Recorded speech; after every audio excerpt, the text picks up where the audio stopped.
이제 우리 하나님 말씀 같이 살펴보도록 하겠습니다. 오늘 우리에게 주신 하나님 말씀은 신약성경 에베소서입니다. 에베소서 1장 3절부터 5절까지 말씀 우리 함께 살펴보도록 하겠습니다. 에베소서 1장 3절부터 5절까지 말씀입니다. 우리 성경책을 찾으셨으면 좋겠어요. 종이로 된 성경도 좋고 애플리케이션을 켜셔도 좋습니다. 성경책을 찾아서 하나님 말씀을 같이 살펴보는 것 자체가 하나님 말씀을 받기 위한 준비하는 태도라고 생각을 합니다. 우리 에베소서 1장 3절부터 5절 우리 세 절 말씀이니까요. 저와 여러분이 합심으로 합독해서 같이 읽도록 하겠습니다. 함께 읽겠습니다. 시작. 찬송하리로다. 하나님 곧 우리 주 예수 그리스도의 아버지께서 그리스도 안에서 하늘에 속한 모든 신령한 복을 우리에게 주시되 곧 창세 전에 그리스도 안에서 우리를 택하사 우리로 사랑 안에서 그 앞에 거룩하고 흠이 없게 하시려고 그 기쁘신 뜻대로 우리를 예정하사 예수 그리스도로 말미암아 자기의 아들들이 되게 하셨으니 아멘. 디모데 예배 오신 모든 분들을 환영하고 또 축복합니다. 우리 한번 앞뒤 좌우에 계신 분들하고 이렇게 인사했으면 좋겠습니다. 실천하는 크리스찬이 됩시다. 네, 오늘 처음 뵙는 얼굴들이 조금 보이는 것 같은데 우리 한 번만 더 이렇게 좀 앞뒤 좌우를 둘러보시면서 한 번만 더 인사하도록 하겠습니다. 참 잘 오셨습니다. 네, 여러분 방학이 거의 다 끝나가고 있는데요. 이제 새 얼굴들이 좀 보이고 하는 거 보니까 개학이 다가오고 있는 것 같습니다. 이제 남은 여름을 잘 보내셨으면 좋겠습니다. 오늘은 제가 조금 어려운 이야기를 좀 해보려고 합니다. 한 번씩 들어보셨을 법한 주제인데요. 벌써 슬라이드에 딱 제목이 나와 있는 것부터가 쉽지가 않죠. 오늘 예정론에 관해서 한번 조금 살펴보려고 합니다. 영어로 하면 predestination이라고 하죠. 오늘 우리 함께 이 주제에 대해서 조금 살펴볼 때 여러분이 오늘 이 설교 한 번으로 이 예정론에 관해서 이 예정론의 문제를 완벽하게 해결할 수 있다라는 그런 기대감은 버리시기 바랍니다. 그동안 수백 년, 수천 년 동안 이제 학자들이 이 문제에 관해서 연구해 왔고 논의해 왔지만 여전히 기독교의 대표적인 난제 중에 하나로 꼽힙니다. 이런 주제를 오늘 설교 한 번으로, 오늘 예배 한 번으로 완전하게 해결할 수 있겠다라는 것은 어렵죠. 다만 오늘 저와 여러분이 한번 좀 집중해서 봤으면 하는 부분이 뭐냐 하니까요.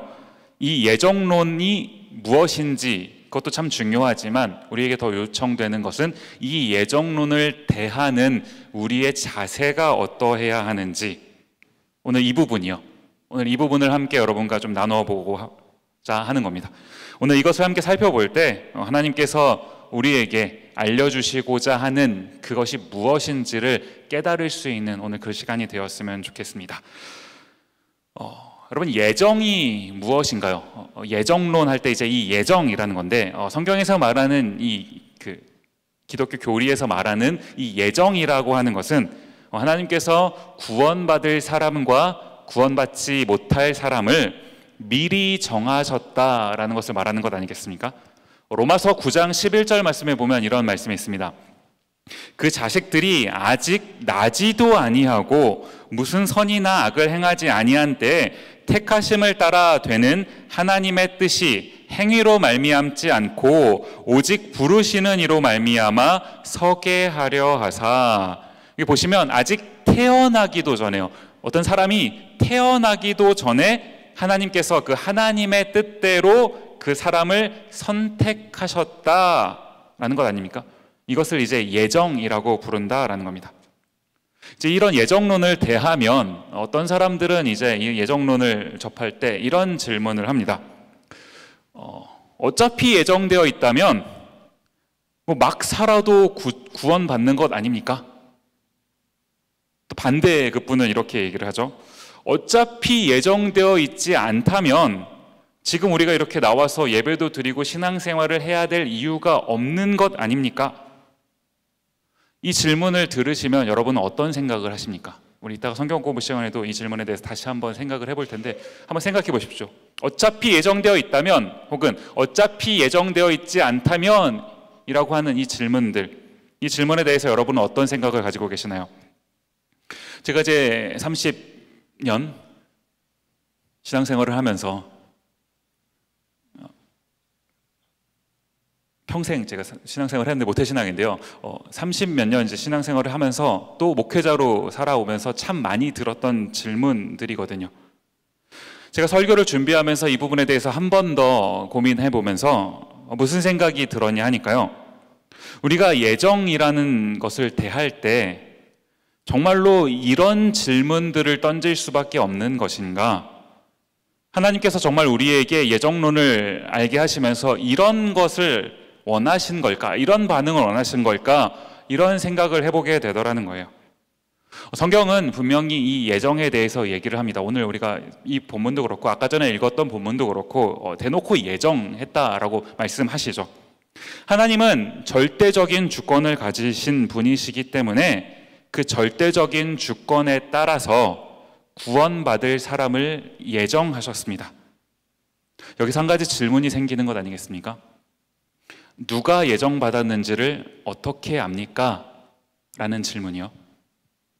근데 저는 여기서 한 가지 질문을 또 한 번 던져보고 싶어요. 그 질문이 뭐냐 하니까 하나님이 우리를 왜 예정하셔야 하는 겁니까? 하나님께서 우리를 미리 정해놓고 구원하셔야 될 이유가 있냐라는 질문입니다. 사람이요. 구원받아야 할 만한 자격이 있습니까? 반대로 하나님이 사람들을 구원하셔야 할 의무가 있으십니까?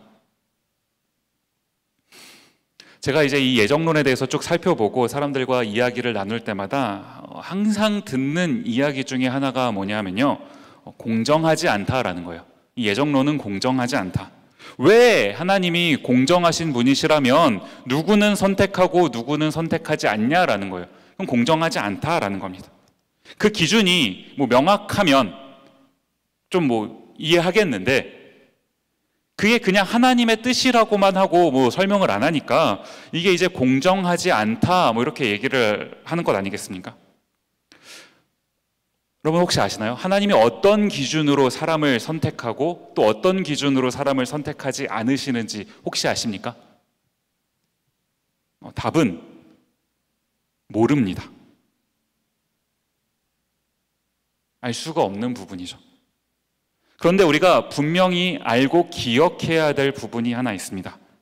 그것이 뭐냐 하면 하나님은 하나님이시고 우리는 인간이라는 이 사실이에요.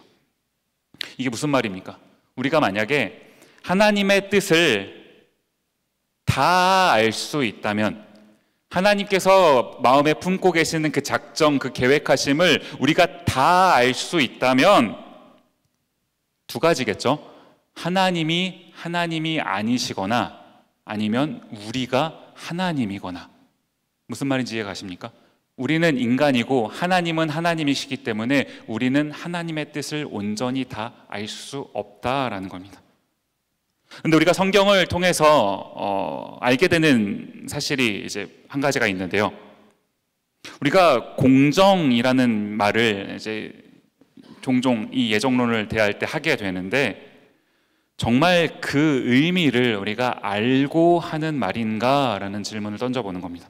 우리가 공정하다, 하나님이 공정하지 않다라고 말할 때 공정하다, 공정하지 않다 이야기를 할 때 그 공정에 대한 의미를 분명히 알고 하는 말이냐라는 거예요. 우리는 이번 여름 동안 오늘 처음 오신 분들이 계셔서 좀 당혹스러우실 수 있겠지만 원래 우리 디모데가 이렇게 어려운 설교를 하는 공동체는 아닙니다. 이번 여름에 특별히 제가 이제 구원에 관한 이야기를 하다가 보니까 이렇게 된 건데 꼭 필요한 부분이니 처음 오신 분들도 한번 잘 들어보셨으면 좋겠어요. 자, 이번 여름 동안에 우리가 이제 이 구원에 관해서 쭉 살펴봤는데 하나님이 인간을 왜 구원하셔야 합니까? 인간이 구원받아야만 하는 존재이기 때문이라는 거죠. 왜 그렇습니까? 인간이 죄를 지어서 죄인이기 때문에 하나님께서 그 죄인을 구원하시고자 우리를 구원하신다라는 거예요. 여기서 우리가 한번 공정의 문제를 생각해 봤으면 좋겠는 겁니다. 뭐가 공정입니까? 그 설교를 준비하다가 문득 갑자기 이 이야기가 떠올랐는데 얼마 안 있으면 이제 그 조두순이라고 하는 사람이 이제 출소를 한다고 하죠. 인터넷에서 제가 이렇게 기사를 막 보니까 사람들의 막 반응이 막 심상치가 않더라고요. 그런 심각한 죄를 지은 사람인데 벌써 이렇게 풀어주면 어떡하냐, 뭐 이런 이제 류의 반응들이 막 나오는 것 아니겠습니까? 죄인이죠. 죄를 지었습니다. 죄인인데 더 이상 죄인이라고 할 수 없는 거, 이거를 지금 사람들이 이거 불공정한 겁니다 라고 지금 막 이렇게 반응하는 것 아니겠습니까? 공정이 뭡니까? 죄인을 죄인으로 대하는 게 공정인 겁니다. 이런 관점에서 본다면 하나님에게 있어서 공정이 무엇입니까? 죄인인 우리를 죄인으로 대하시는 게 공정이라는 거예요. 그런데 그냥 내버려 두면 죽을 수밖에 없는 우리요. 왜 그렇습니까? 우리는 죄를 지은 존재이기 때문에 그냥 내버려 두면 죽을 수밖에 없는 우리 인간을 선택하시고 구원해 주시는 것, 이것을 조금 다른 말로 바꾸어서 이야기하면 은혜라고 하는 것입니다. 은혜라는 말을 여기서 사용한다라는 거예요. 받을 만한 사람에게 주시는 것이 아니라 전혀 받을 만한 자격이 없는데 그냥 거저 주시는 것, 그것을 은혜라고 얘기한다라고요. 은혜는 공정한 것이 아닙니다. 공정하다고 한다면 그것을 은혜라고 얘기하지 않고 대가라고 얘기를 하겠죠. 여러분, 일하시는 대가로 월급을 받지 않습니까? 이건 대가라고 하죠. 은혜는 공정한 것이 아닙니다. 공정하지 않은데 그냥 주시는 것을 은혜라고 하죠. 우리가 예정에 대해서 살펴볼 때는 이 은혜라는 것을 염두에 둔 채 이 부분을 살펴봐야 된다는 거예요. 우리가 아까 전에 던졌던 질문이요, 우리 예정을 대할 때 어차피 예정되어 있다면 막 살아도 되는 거 아닙니까? 어차피 예정되어 있지 않다면 이렇게 열심히 신앙생활할 필요가 없는 것 아닙니까? 라는 질문에서요, 우리가 한번 이 질문을 가만히 생각해 봤으면 좋겠는 겁니다. 어쩌면 한결같이 이쪽 부류나 저쪽 부류냐, 어쩌면 한결같이 이렇게 하나님의 뜻에 반하는 질문들만 하는 겁니까? 우리가 죄인이라고, 우리 인간을 죄인이라고 얘기할 때, 이 표현이 거북하신 분들 이 자리에 계실 수 있겠지만 성경이 우리 인간을 죄인이라고 얘기할 때는 바로 이런 것을 말하는 것 아니겠습니까? 창세기 6장 5절 말씀 보시면 여호와께서 사람의 죄악이 세상에 가득함과, 그 다음 보시면 그 마음으로 생각하는 모든 계획이 항상 악할 뿐임을 보시고, 우리 인간이 죄인이라고 한다는 것은요, 우리는 우리의 의지를 가지고 선을 선택할 수 없는 사람들이라는 것을 의미하는 겁니다. 왜 그렇습니까? 우리는 전적으로 타락한 사람들이기 때문에 우리의 의지를 가지고 선을 선택할 수 없다고요. 그런데 이런 우리를 하나님께서 어떻게 해주신다는 겁니까? 창세기 50장 20절 말씀 보시면 당신들은 나를 해하려 하였으나 하나님은 그것을 선으로 바꾸사 오늘과 같이 많은 백성의 생명을 구원하게 하시려 하셨나니. 창세기 50장이죠. 그 요셉 스토리의 가장 마지막에 나오는 이야기 아니겠습니까? 당신들은 나를 해하려 하였으나, 무슨 말입니까? 우리가 자유의지라는 말을 종종 사용하죠. 질문을 던지면 우리 의지에 정말로 자유가 있습니까? 여러분이 정말 자유롭게 선택하시나요? 한번 잘 생각해 보십시오. 우리의 의지에 정말 자유가 있습니까? 생각해보고 또 생각해봐도 내 의지는 내 욕망에 따라 행동할 뿐입니다. 그게 우리가 타락했다라는 증거예요. 간혹 내 욕망에 반하는 행동을 할 수도 있죠. Sometimes. 그러나 대부분 우리는 우리의 욕망을 따라서 행동할 수밖에 없다라는 겁니다. 내 욕망을 이루려고 다른 사람을 해하는 일을 서슴지 않고 하는 것, 이것이 우리의 타락한 모습, 타락한 의지라고요. 당신들은 나를 해하려 하였으나, 뭔가 이유가 있겠죠. 내가 얻고 싶은 이득이 있으니까 해하려 한 거 아닙니까? 그런데 하나님이 어떻게 해주셨다고요?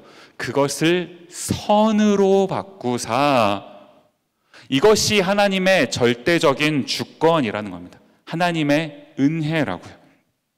이렇게 하실 이유가 전혀 없는데, 이런 혜택을 우리가 받아야 될 이유가 전혀 없는데 은혜로 우리를 구원하시고 우리를 인도해 가시는 거, 하나님께서 저와 여러분에게 이런 은혜를 베푸신다는 사실을 우리가 어떻게 알 수 있습니까? 이 질문을요, 제가 조금 바꾸면 이렇게 바꿀 수 있어요. 내가 예정되어 있다는 사실을 어떻게 아십니까? 왜 그렇습니까? 은혜는 구원받지 않은 사람들에게는 주어지지 않거든요. 은혜를 누린다는 것은 내가 구원받은 사람, 하나님의 선택받은 사람이라는 겁니다. 우리가 예정되어 있다는 사실을 어떻게 알 수 있습니까?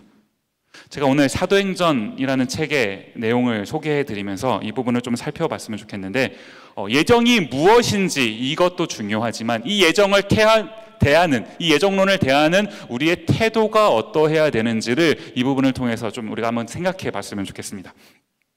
사도행전 13장 2절 말씀에 보시면 이런 말씀이 있습니다. 주를 섬겨 금식할 때 성령이 이르시되 내가 불러 시키는 일을 위하여 바나바와 사울을 따로 세우라 하시니, 여기 보시면 바나바와 사울, 우리가 바울이라고도 알고 있는 이 인물입니다. 바나바와 사울이 등장을 하죠. 4절과 5절 말씀 이어서 보시면 두 사람이 성령의 보내심을 받아 실루기아에 내려가 거기서 배 타고 그브로에 가서 살라미에 이르러, 그 다음 보시면 하나님의 말씀을 유대인의 여러 회당에서 전할새 요한을 수행원으로 두었더라. 지금 여기 보시면 이 바나바와 사울이 하나님의 말씀을 전했다라고 얘기하고 있는 것 아닙니까? 이제 이 하나님의 말씀이 전해졌습니다. 말씀이 선포된 후에 어떤 일이 이어서 일어나게 되는 겁니까? 13장 12절 말씀 보시면 이에 총독이 그렇게 된 것을 보고 믿으며 주의 가르치심을 놀랍게 여기니라. 또 우리 42절부터 44절까지도 보시면요, 그들이 나갈새 사람들이 청하되 다음 안식일에도 이 말씀을 하라 하더라. 회당의 모임이 끝난 후에 유대인과 유대교에 입교한 경건한 사람들이 많이 바울과 바나바를 따르니 두 사도가 더불어 말하고 항상 하나님의 은혜 가운데 있으라 권하니라. 그 다음 안식일에는 온 시민이 거의 다 하나님의 말씀을 듣고자 하여 모이니. 그러는가 하면요, 선포된 그 말씀 앞에 다른 부류의 사람들, 다른 반응을 하는 사람들도 있었더라라는 겁니다. 45절 말씀 보시면 유대인들이 그 무리를 보고 시기가 가득하여 바울이 말한 것을 반박하고 비방하거늘. 제가 뭘 설명하고 싶은지, 뭘 말씀드리고 싶은지 아시겠죠? 말씀이 선포되고 나니까 그 말씀 앞에 두 가지의 반응, 두 부류의 사람들의 반응이 나타나더라는 거예요. 말씀을 듣고 그 말씀 앞에 반응하여 하나님의 말씀을 믿게 되는 사람, 그러는가 하면 말씀이 선포되었지만 그 말씀을 듣고서도 믿지 않는 사람. 오늘 사도행전 13장 말씀이 이 말씀을 어떻게 설명하고 있는 겁니까? 딱 한 절 말씀으로 요약하면 48절 말씀이요. 이방인들이 듣고 기뻐하여 하나님의 말씀을 찬송하며, 그 다음 보시면 영생을 주시기로 작정된 자는 다 믿더라. 맨 마지막이에요. 작정된 자는 다 믿더라. 예정된 사람들은 다 믿었다, 이 말 아닙니까? 우리가 이 예정론을 대할 때 이 예정론을 어떠한 태도로 대해야 된다는 겁니까? 예정론은 말이 좀 예정론 이래서 그렇지, 예정론은 어떤 미래에 일어날 일, 그것을 바라보기 위한 도구로 사용되는 게 예정론이 아니다라는 겁니다. 우리가 예정론을 대할 때는요, 어떤 관점으로 예정론을 대해야 되는 겁니까? 작정된 자는 다 믿더라. 하나님의 말씀이 나에게 전해졌고, 저와 여러분에게 하나님 말씀이 어떠한 경로로든지 전해졌고, 그 말씀 앞에 반응해서 내가 하나님의 말씀에 관심을 갖게 되었고 하나님이 나의 하나님이심을 믿게 되었다면, 이렇게 내가 하나님의 말씀을 믿게 해주신 거, 그것은 내가 하나님의 예정 가운데 있다, 하나님이 나를 구원하시기로 작정하셨다, 예정하셨다, 이것을 의미한다라는 겁니다. 이런 관점에서 본다면 우리가 예정론을 어떻게 봐야 된다는 겁니까? 오늘 저와 여러분의 모습을 보시면요, 오늘 하루의 모습만 놓고 보더라도 여전히 우리는 죄가 가득한 사람들입니다. 구원받을 만한 자격이 하나도 없는 사람들이에요.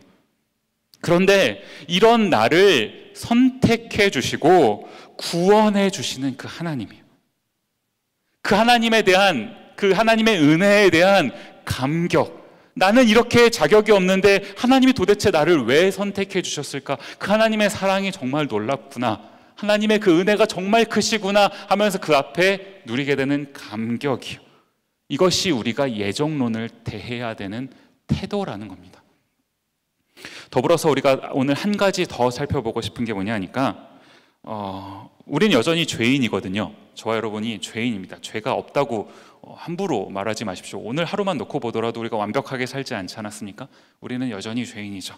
그런데 성경에 보면 이런 죄인들을 어떻게 대하라고 하셨는지 이런 말씀이 있죠. 마태복음 18장 21절 22절 말씀 보시면, 그때 베드로가 나와 이르되 주여, 형제가 내게 죄를 범하면 몇 번이나 용서하여 주리이까? 7번까지 하오리이까? 그 다음 보시면 예수께서 이르시되 내게 이르노니 7번뿐 아니라 7번을 70번까지라도 할지니라. 무슨 말입니까? 누군가 죄를 지으면 얼마만큼 용서하라는 말이에요? 그냥 끝까지 용서하라는 말입니다. 계속 끝까지 용서하라는 말씀이죠. 사실 굉장히 어려운 말입니다. 한 번만 나한테 죄를 지어도 용서하기 힘든데 어떻게 끝까지 용서하겠습니까? 근데 주님이 이것을 요구하시죠. 그럼 주님이 이것을 우리에게 요구하신다는 것은 뭘 의미하겠습니까? 주님은 이렇게 우리를 용서해 주시겠다라는 것을 의미하는 것 아니겠습니까? 우리는 선택받았지만, 예정된 사람들이지만 여전히 죄를 짓고 살아갑니다. 그러나 하나님의 은혜라는 것, 어떤 것을 의미하는 겁니까? 요한복음 6장 39절 말씀 보시면, 나를 보내신 이의 뜻은 내게 주신 자 중에 내가 하나도 잃어버리지 아니하고 마지막 날에 다시 살리는 이것이니라. 하나님의 뜻이 뭐라고요? 선택하신 자를, 내게 주신 자, 예정하신 자를 하나도 잃어버리지 않고 마지막에 다 살리는 것. 비록 죄인이지만 하나도 떨구지 아니하고 다 그 선택된 자를 다 구원하시는 것, 그 은혜로 이 구원을 이루어 가시는 거예요. 이 하나님의 참아주심, 이것을 조금 어려운 말로 견인이라는 말을 씁니다. 뭐죠? 영어로 perseverance 맞나요? 견인. 이 단어가 견인, 이러다 보니까 예전에 이제 어떤 목사님들은 하나님이 우리를 은혜로 견인차가 마치 이렇게 끌고 가시듯이 우리를 이렇게 끌고 가신다, 토잉카가 끌고 가듯이요, 이 견인해 가신다, 이렇게 설명하시는 분들 계신데 사실 한자가 다르죠. 여기서 말하는 견인은 그 견인이 아니라 굳을견, 오렐견, 굳을견, 참을인, 굳게 참으신다, 오래 참으신다, 끝까지 참으신다, 이것을 말씀하시는 겁니다. 왜 하나님이 우리를 끝까지, 죄인인 우리를 끝까지 참으실 수 있는 겁니까? 그 값을 치르셨잖아요. 우리 보고 있는 이 십자가, 저것을 통해 그 값을 치르셨기 때문에 우리가 얼만큼 죄를 지을지라도 하나님이 끝까지 이 죄를 참아주셔서 우리의 구원을 이루어 가신다라는 겁니다. 오늘 조금 어려운 이야기를 했어요. 어려운 얘기다 보니까 빨리 끝내려고 제가 설교를 좀 짧게 할 겁니다. 이따가 성경 공부 시간에 오늘 이 부분에 대해서 한번 여러분 디스커스 해보시고 깊이 있는 대화를 나눠보셨으면 좋겠어요. 맹목적으로 목사가 전하는 말에만 그냥 아멘 아멘 하지 마시고, 하나님께서 나를 선택하셨다는 게 도대체 무엇일까? 내 죄를 끝까지 참으신다는 게 무엇일까? 그 하나님의 은혜가 도대체 무엇인지를 같이 나누어 보시면서 그 은혜의 감격 안에 거하실 수 있으면 좋겠어요. 하나님의 은혜는요, 내 머리로 이해해야 하는 게 아닙니다. 하나님의 구원이 무엇인지, 하나님의 예정하심이 무엇인지 내 머리로 이해하는 게 아니에요. 하나님의 은혜는 이해하는 게 아니라 누리는 겁니다. 누리는 겁니다. 이러려면 우리의 시선이 바뀌어야 돼요. 오늘 제가 설교의 마지막 찬양을 이 찬양으로 함께 고백하면서 우리 좀 설교의 결론을 내리고 싶은데 반주를 부탁드립니다. 그 시선이라는 찬양 여러분 다 아시죠? 이 시선이라는 찬양을 함께 우리가 좀 고백을 했으면 좋겠는데요, 우리가 이 세상을 살아갈 때 자꾸 나의 관점으로 무엇인가를 바라보려고 해요. 나는 피조물일 뿐이고, 게다가 나는 죄인이라서 이 한정된, 리미티드된 그런 관점밖에 가질 수가 없는데, 이런 내가 나의 관점으로 모든 것을 다 보려고 한다고. 심지어 하나님도 내 시선으로 하나님을 재려고 한다고. 하나님의 예정하심이 얼마나 큰 은혜인데, 그 하나님의 예정하심도 내 생각으로, 하나님의 은혜, 예정? 아유, 그건 공평한 것이 아니야, 불공정해, 말도 안 되지, 어떻게 그럴 수가 있어. 내 시선으로 자꾸 하나님을 보려고 한다고. 신앙은요, 내 시선으로 하나님의 은혜를 보는 게 아닙니다.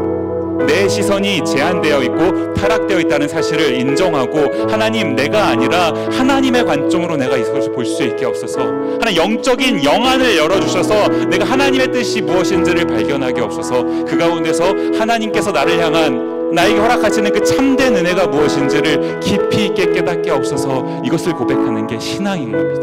우리 함께 이 찬양을 고백할 때 우리의 시선이 하나님의 시선으로 바뀌는 이 놀라운 은혜, 하나님의 시선을 발견할 때 하나님의 시선으로 하나님께서 나를 구원하셨다라는 사실이 얼마나 대단한 은혜인지를 발견하게 되는 이 시간이 되었으면 좋겠어요. 우리 함께 찬양하면서 나아가도록 하겠습니다.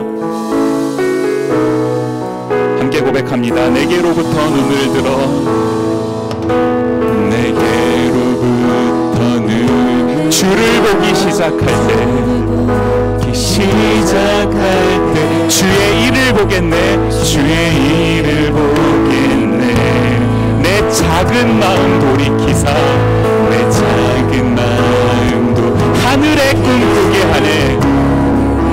꿈꾸게 주님을 볼 때, 주님을, 모든 시선을 주님께 드리고, 모든 시선을 주님께 드리고, 살아계신 하나님을 느낄 때, 살아계신 하나님을 느낄, 내 삶은 주의 역사가 되고,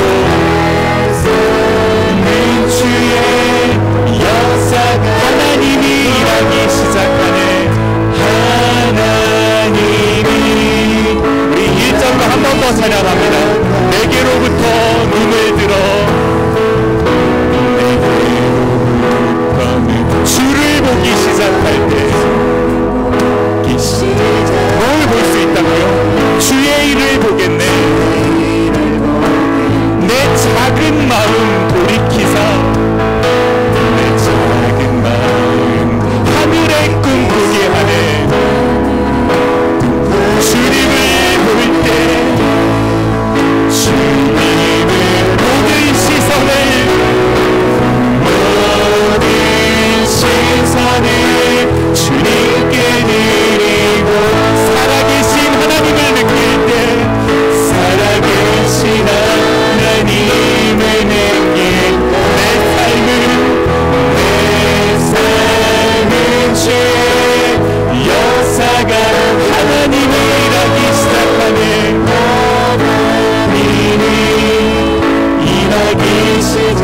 2절로 고백합니다. 성령이 나를 변화시켜, 성령이 나를 변화시켜, 모든 두려움 사라지, 주의 일을 보겠네. 주의 일을 보겠네. 황폐한 땅 한가운데서 주님 마음 알게 되리, 주님 마음 알게 되리. 주님을 볼 때, 주님을 볼, 모든 시선을, 모든 시선을 주님께 드리. 전능하신 하나님을 느낄 때, 전능하신 하나님은 세상을